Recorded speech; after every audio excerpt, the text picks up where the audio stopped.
Welcome back to Shadowrun Hong Kong. Alright, back from a job. Disrupted the geomancy over at Wujing, but good. It's also come to my attention that it's pronounced Chi or Shi. I'm not even gonna try to do the right inflection instead of Ki. Sorry for the mispronunciation, but I'm not the most worldly of fellas. So unless I'm absolutely sure I know how to pronounce something, I just say how I see it written on the screen, and I see a Q. So anyway.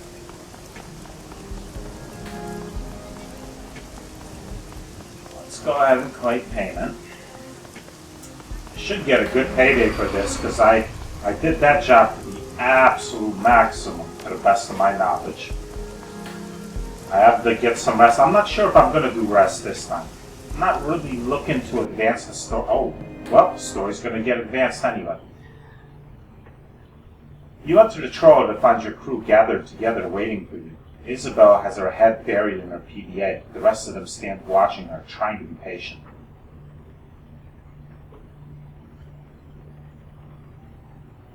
Isabel, you look like you have something to tell the class. The dwarf paces up and back, trying to decide how to begin. I've been doing my homework on Josephine Tsang and Tsang Medical Services. It's probably is it Tsang or Shang? Again, I'm not going to try to do the... If I'm mispronouncing it, sorry.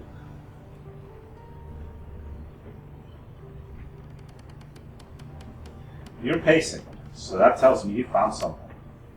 Oh yeah, I found something, alright. Isabel lifts her PDA to her face and consults her notes. In 2011, wow, that's 4 years ago, real time, not game time, Tsang Medical Services was a D-level corp floundering in the shallow end of Hong Kong corporate pool. That's when Josephine Shui married into the family. Josephine thought big.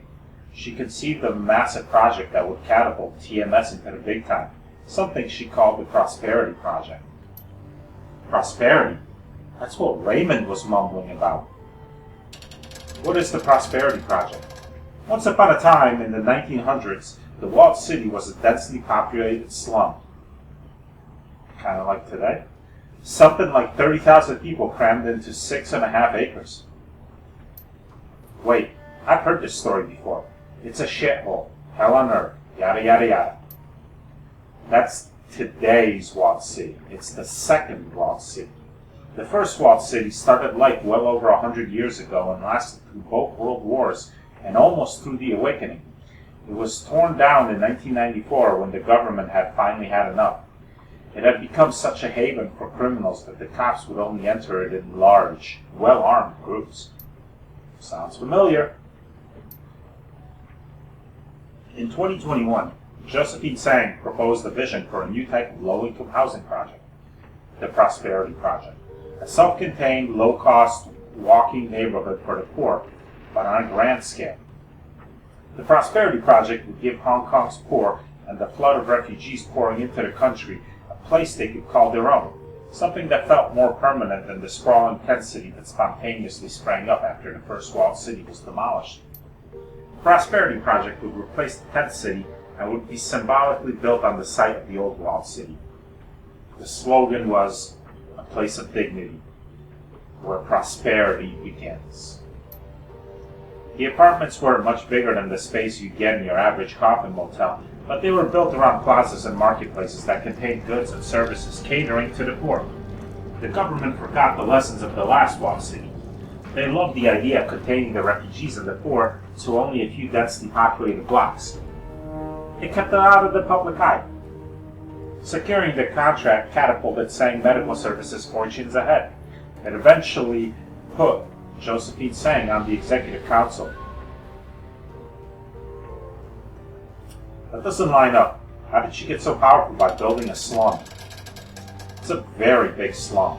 Apparently that was also the beginning of a series of lucrative building contracts that propelled TMS into the big time. Where's Raymond come into all this? Raymond Black doesn't come into it at all, but Edward Tsang does. Is Raymond Black actually Edward Tsang? You got it. Duncan's jaw drops open. What? No. Come on. Raymond Black was actually Edward Tsang, the only son of Josephine Tsang and her late husband, Breakwater Tsang. Edward was in charge of laying the groundwork for the walled city. Excavation and utilities, running in power lines, sewage, that kind of thing.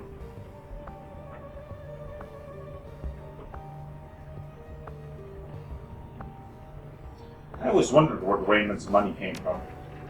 Wait, this doesn't make any sense. Remember that massive gray water leak that flooded the basement back in '48?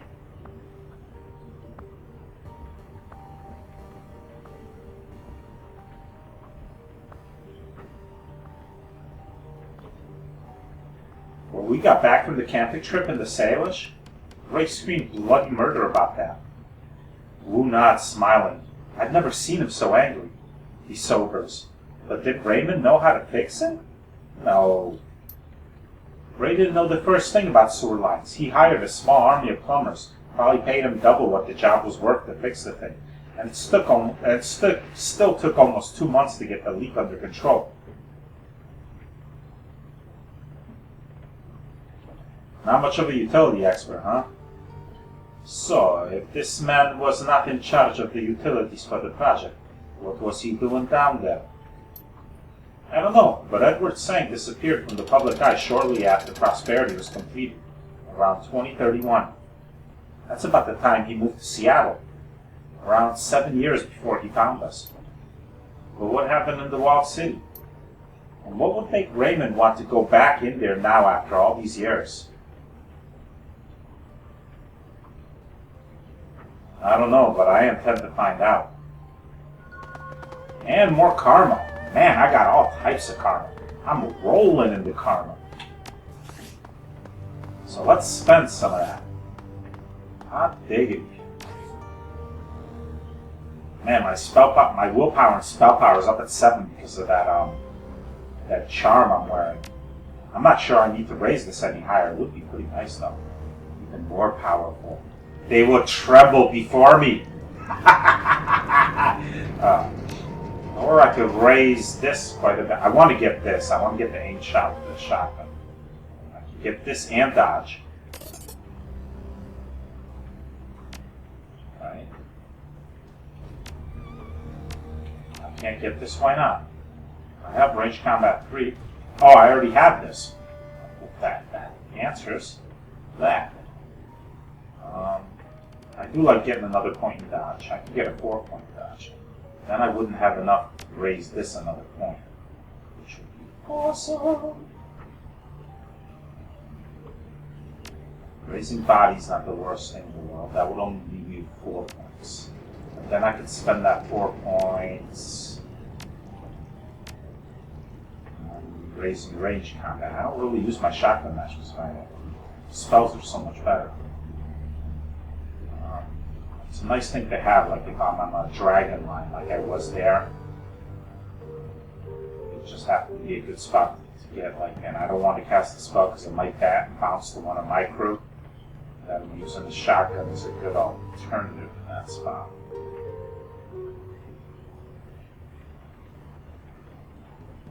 Wide load would be great, but I'll probably never get enough points to get that high.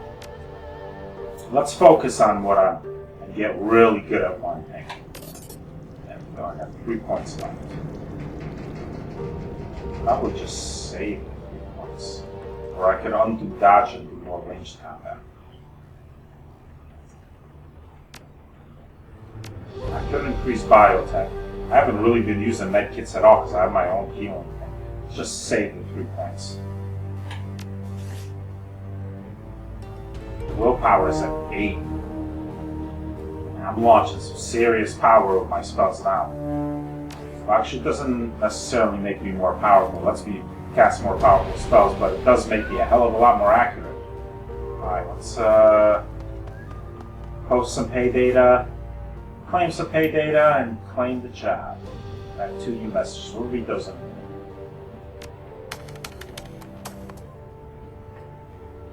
I don't have...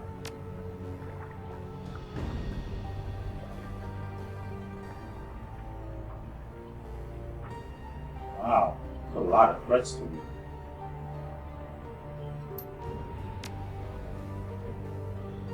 I know a lot of you are interested in that 50,000 the HKPF is promising in connection with the terrorist cell they're hunting, so I've been digging around. I think I got some stuff of value. Turns out they had a handler here in Hong Kong by the name of Raymond Black. The HKPF tried to take him into custody the day before, but were forced to kill him in a shootout. Looks like Black and the terrorists are members of the White Star group. Out of Henan.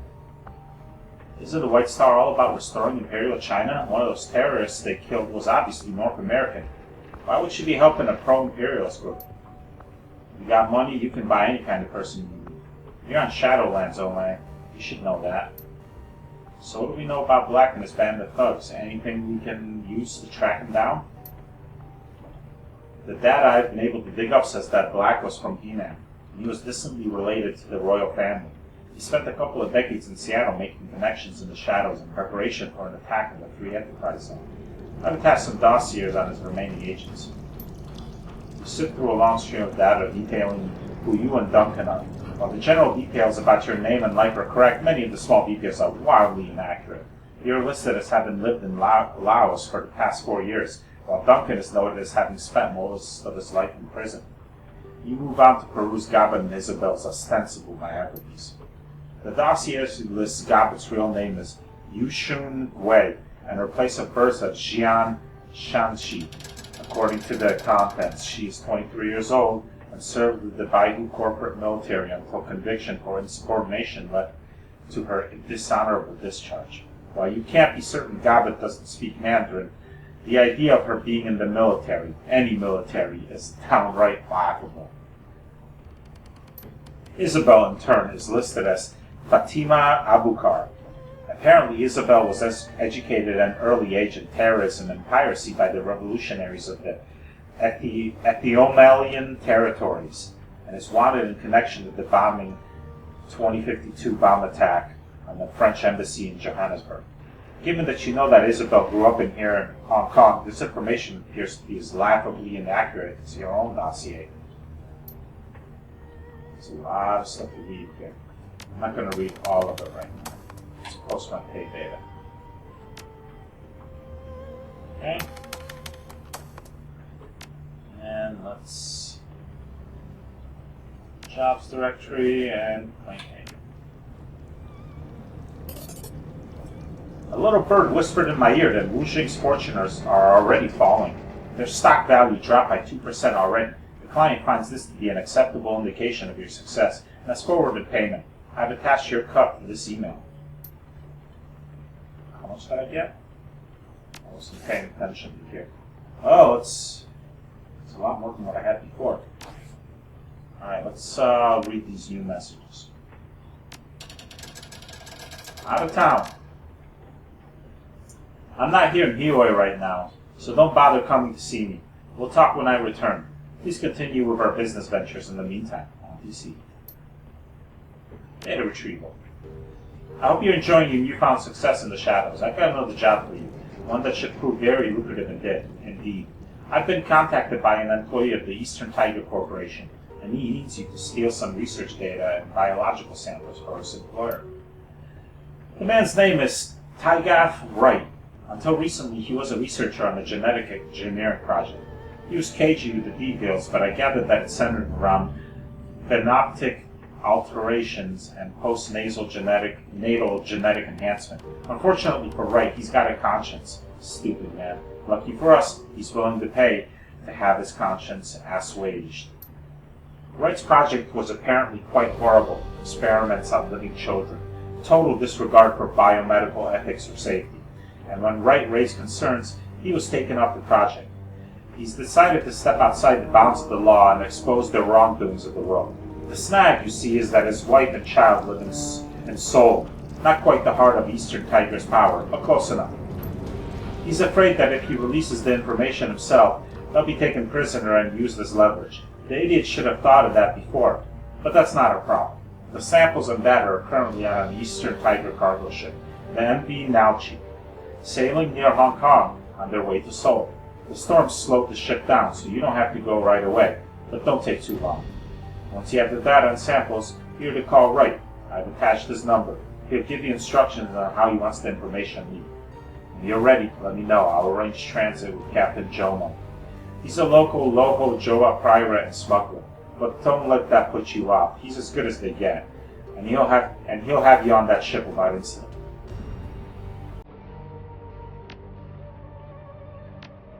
Okay. Well, I was going to go directly for another job, but that little conversation and this has already turned this into an over 15-minute episode. By the time I start the run and get it started, I'll have to pause in the middle of a run no matter what, unless it's a super duper short run. So what I'm going to do is get some rest, talk to Crafty, and make the rounds in this episode. And then I'll get all that out of the way so when I start the next episode, I can go directly on the run and hopefully just bang it out in one sitting. So let's get some nighty-night. You awaken from a blank, featureless sleep, sweat-soaked and starving. You feel uneasy, but you can't say why. Gradually, you heave yourself out of bed. That's all I get in all the details of dreams. Yeah, let's talk to Crafty. I might want to buy some new gear, maybe a new shotgun. I have a lot of money. I could probably afford something good. And check out if she's got new spells, maybe new armor. Oh, there's two people here. There's Crafty and there's a mysterious elf. Hey there!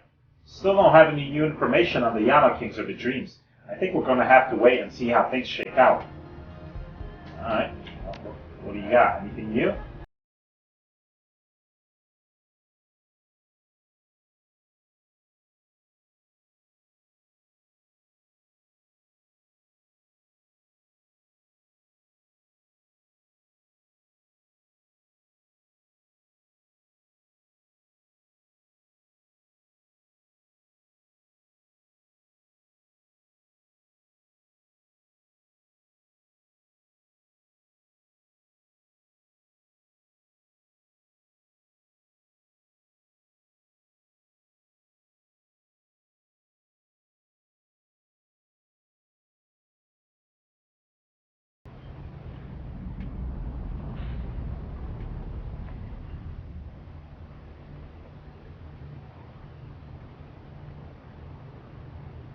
Ooh.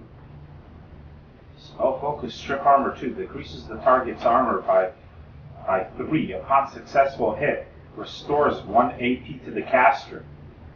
That's pretty awesome. That's essentially a free spell. I cast that, and I get 1 AP back. It costs 1 AP, I get 1 AP back. If it hits, it's free. Hell yeah, I'm buying that. Damn Skippy.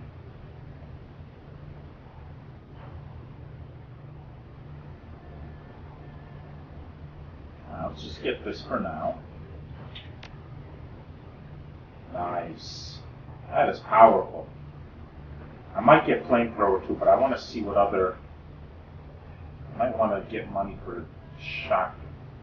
Oh man, that flamethrower does some serious damage. It's probably not the longest range, but man, 25 damage is serious.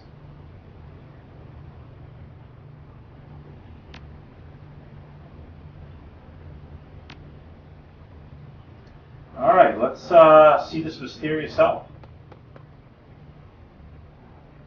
Oh, hey! This austere, fine-looking elf is browsing the shop's collection of talisman, herbs, and crystals. Noting your approach, he turns to face you. Good evening, my friend. Hope it's been a pleasant one.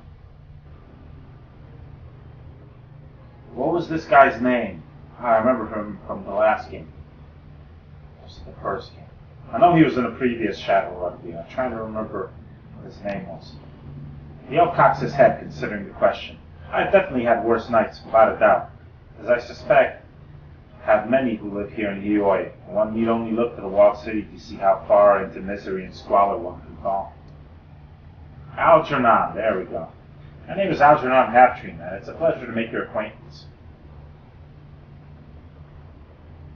Algernon does not extend his hand, but he does incline his head politely. It's not quite a battle, but almost.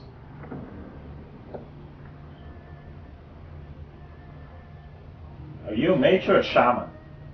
What makes you think I am either of them? Perhaps I am simply an inquisitive soul. Algernon smiles and gestures toward the rack of magical accessories on the wall. Of course, a merely inquisitive soul would not be interested in purchasing any of this. Perhaps I am both, or neither. The nature of magic is fluid, especially in these tumultuous times, so soon after the dragons have awoken. Too many people try to draw binary divisions between methods of thaumaturgy. Blech. At the heart of things, there is will, there is power, there is change. Got some interesting eyes, Algernon. Do I? I've never really thought about them. To tell you the truth, they allow me to see, and there our relationship ends. Surely there must be many people in Eloi with interesting eyes. Cyber surgery is so common these days as to be almost routine. Yours don't look like cyber eyes, though. Of course they don't. Yeah, they are my natural eyes. A bit peculiar, I suppose, but no more so than dogs, with a paralyzing howl, telepathic cats, or the occasional vampire. The modern world is full of unusual sights. Have you been to the walled city? No. There's a latent finality to Algernon's tone. He pauses for a moment before elaborating. I have looked around outside and spoken to some residents who trade at the edge, but I have not entered it. The misery and hopelessness of those within it is overwhelming, and I would prefer not to venture too near such a well of negativity. But those emotions have colored and warped astral space in a unique fashion, one that I felt was worth studying, albeit from afar. He shakes his head sadly. Such a waste of human potential. To think of all the ways the world and fate have failed those people. You sound like a local. No? I am not, I admit, but I have been to Hong Kong many times in the past. I was acquainted with Meow's mother, Eleanor. Algernon spares a moment to survey the shop. I must admit, it's been kept in wonderful condition, if not improved somewhat. So, where are you originally from? I have been traveling my entire life and rarely stay in one local for long. I would consider nowhere and everywhere my home. When you speak as many languages as I do, it is inevitable that they begin to bleed together, though I've always had a particular fondness for Cantonese. It has a lyrical quality few other languages match. Alright. Later, John.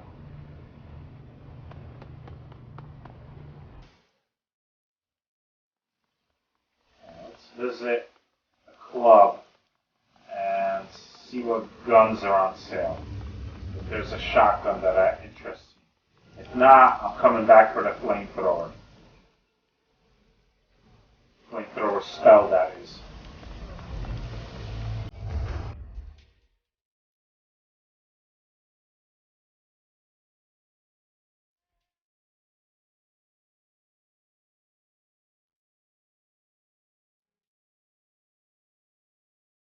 Something I can help you with, friend? The elf has a hard-set look on his face and the cold stare of someone accustomed to casual violence. The most striking thing about him, however, are the glowing golden tattoos that wrap from his head around toward the back of his head. Just over 1 year. I'm looking for potential hires. You got that look. Yeah? What kind of look is that, anyway? He leans back, knitting his fingers together on the table in front of him. His expression is dubious, but there's an interested glint in his eye.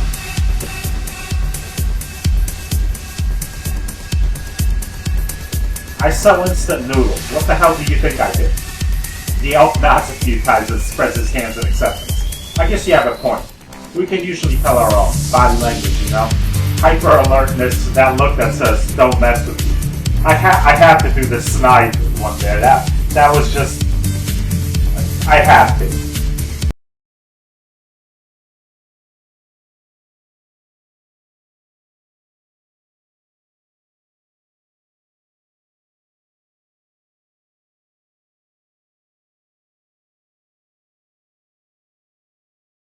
You need anyone to pick up the magical slack on your team? You can find me here. Well, actually, no, Brent. I'm the one who picks up the magical slack.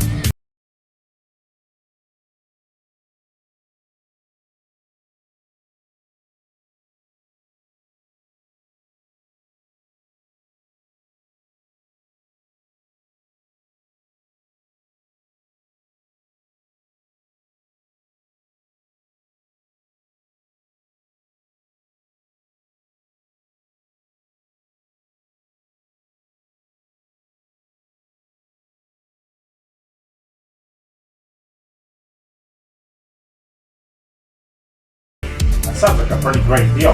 Oh, it is. But there's a catch. It's a constant astral link to you, no matter where you are. So if you piss off the artist, they can put a sending on you. Long-range magical artillery. It takes a bit to catch up with you, but you'll just spot. That's how the triads keep members from breaking their oaths. You can only get this kind of work if you really trust the artist. Alright, later, Brent.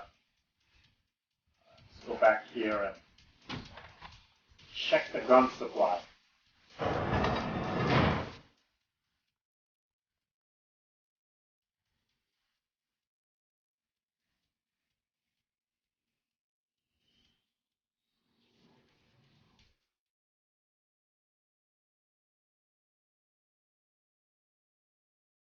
It doesn't take a Shadowrunner's eye to tell who runs Club 88. Even the roughest of patrons show deference to the troll woman in the back. It also helps that she tends a veritable arsenal of high-grade firearms. Back again, I see. Didn't catch your name before. To my friends, I'm Rubik. Would you like to be my friend? Better than the alternative. I'm Ermine Kafai. We got a lot of passers. After their business with the Dockman or the Yellow Lotus, they get escorted here to relax and shop. Then they leave. I'm happy to never know their names. But you're a different story, aren't you? What have you heard? Not much yet. So what can I do for you? Ever heard of a man named Raymond Black? I seem to recall a blurb on the news, but I didn't pay much attention. Not a name I know, and if it was a name worth knowing, I'd know it. Alright, let's see what you got.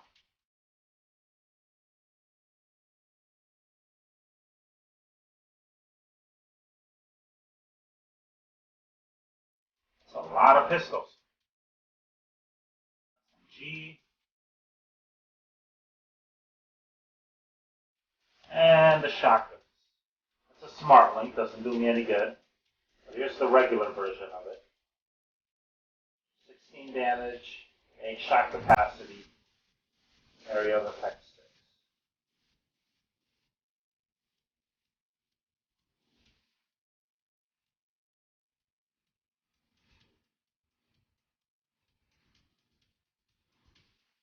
Well, let's see, if I sell this, I get 200 more. That'll be 2,400. I buy that, that leaves me about 900.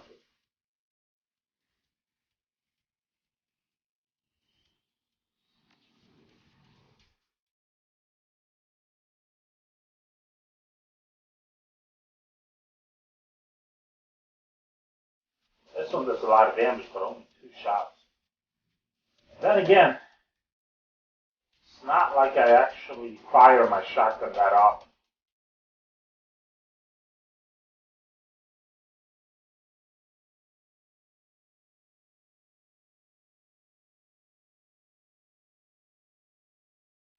Alright, screw it, I'm going back for the flamethrower.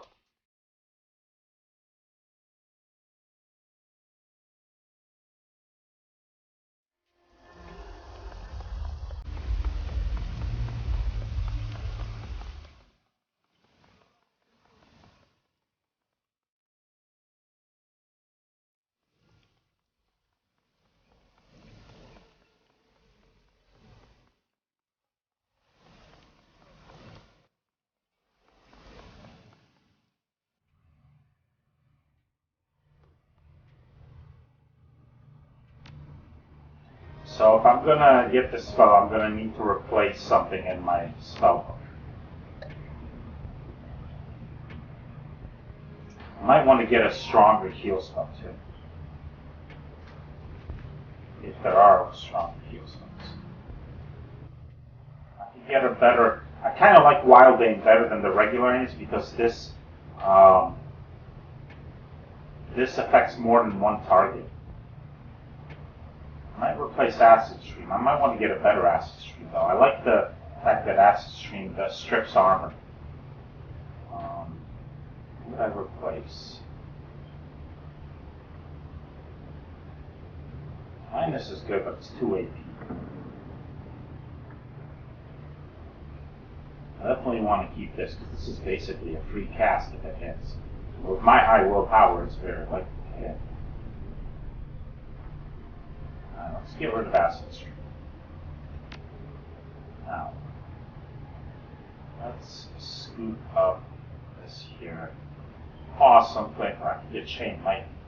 12 damage, and it bounces to the next two closest characters. First has a range of 8, the second has a range of 6. I mean, that's great, but it's kind of, in certain situations, though, I could see it bouncing to one of my characters. But this, man, that damage. 25 damage. Fireball would be good, too. Does an ongoing -7 for 2 rounds, so really 14. This does 29 altogether. AoE 2, so it's not a very big explosion. Spell Focus Fireball too. This is a beefed up version.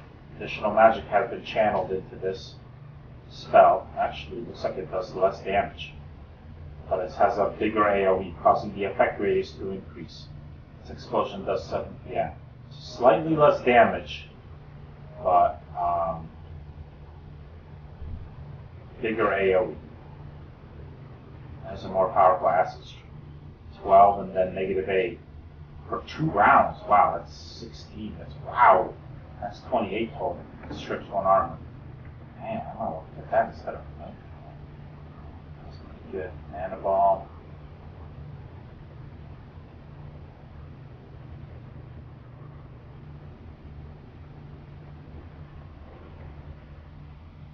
Flamethrower just does so much. It's all instant damage. Spell Focus life cycle too. Target is damaged by spellcaster gains 6 hit points per round for 2 rounds. Pierces up to 4 armor. That's some serious armor piercing. 12 damage. Big cooldown though. There's aim 3. It's a little more powerful than my Wild Aim 2, but it only does 1 target, whereas mine does multiple. 1. Doesn't look like there's a more powerful version of Human. I think magic can only do the latest attacks. Oh no, there is. Heals all the damage from the most recent attack. Shares cooldown with other. Okay, why would I cast this instead of the other one? So this is AP1, cooldown 2. Oh, shorter cooldown. Gotcha. Alright. That's what makes it better. Makes sense.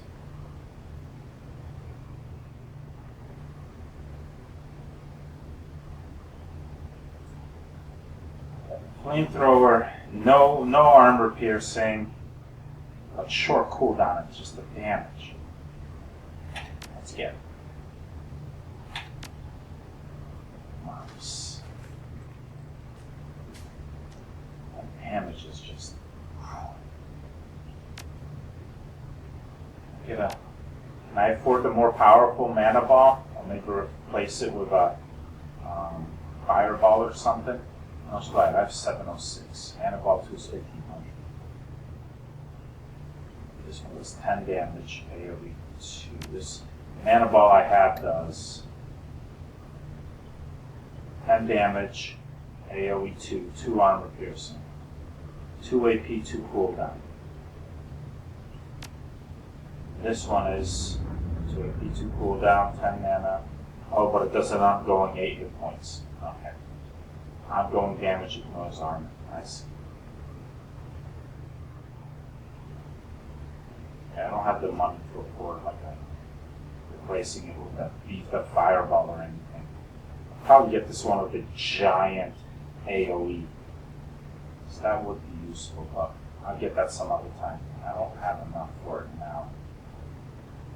But I did get that badass flamethrower stuff, so I'm pretty happy about that.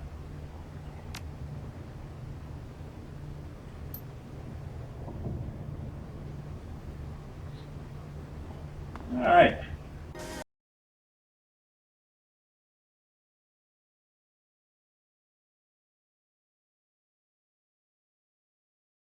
Who's back? Why don't you go egg a car or something and leave us alone? I, for one, enjoy Rubik's visit. A hint of a smile touches Lau's lips as Jin grumbles to himself. How can we help you?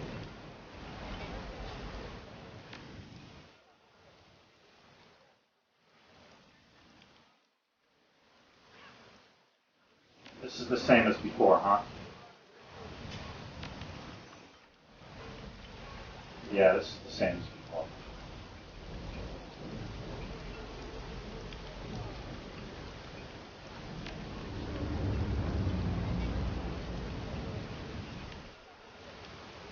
Alright.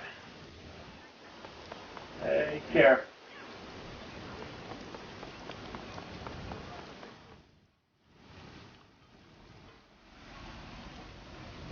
No need to go there because Auntie Chang's not in there.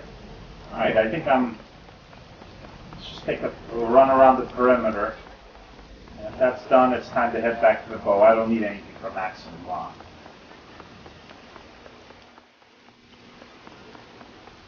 Although, let's talk to him. I wonder if he's going to say anything about my job with the Wampawans. He's probably not going to be too happy that I killed the elders. Maximum Law surveys the docks from beneath his meticulous detached tarpaulin. Goggled and belted with electronics, his arms folded, his expression stern, a sweat-drenched little king. His boat rocks gently. As you approach, he looks sharply your way and breaks into an awkward smile. Hey, Rubik, I was hoping you'd come around. Got a minute? Sure. Kindly had Wampawa burn your sin. Word is you're doing work for her. Not normal yellow older stuff. Law shifts from foot to foot. He fidgets with the hardware on his belt. Shadowrun.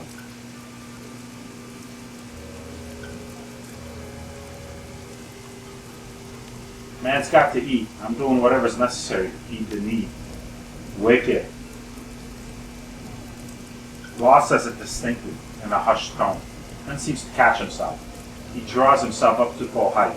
His usual demeanor of self-assurance returned. That's pretty ironclad, Rubik. Pretty vicious. If you do good, you'll be noticed. Listen, if you've got info about runs, I can make it worth something. We Wampawans call that kind of thing metadata. Wampawa likes to get the word on the street from the active operators.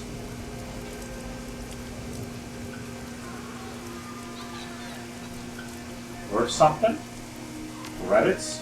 Yeah, I can hook you up with something. Maybe creds, maybe sweet programs. But really, you'll gain face with Wampawa. That counts for a lot more than money. Law looks out through the rain, across the rocking boats. He wipes his foggy goggle lens with a rag from his pocket. His stomach gurgles loudly. Augmented reality goggles aside, this gig gets really boring sometimes. You ever want to talk shop? I'm here.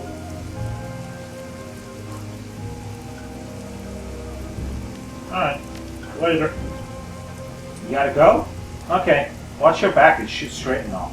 Law grins at you, and dexterously flashes a hand sign that Shadowrunners give each other in Hollywood shows. I got things to do too.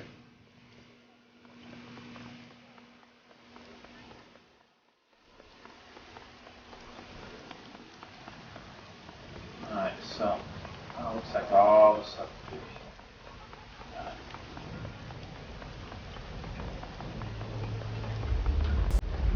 Let's head on back to Big Texas.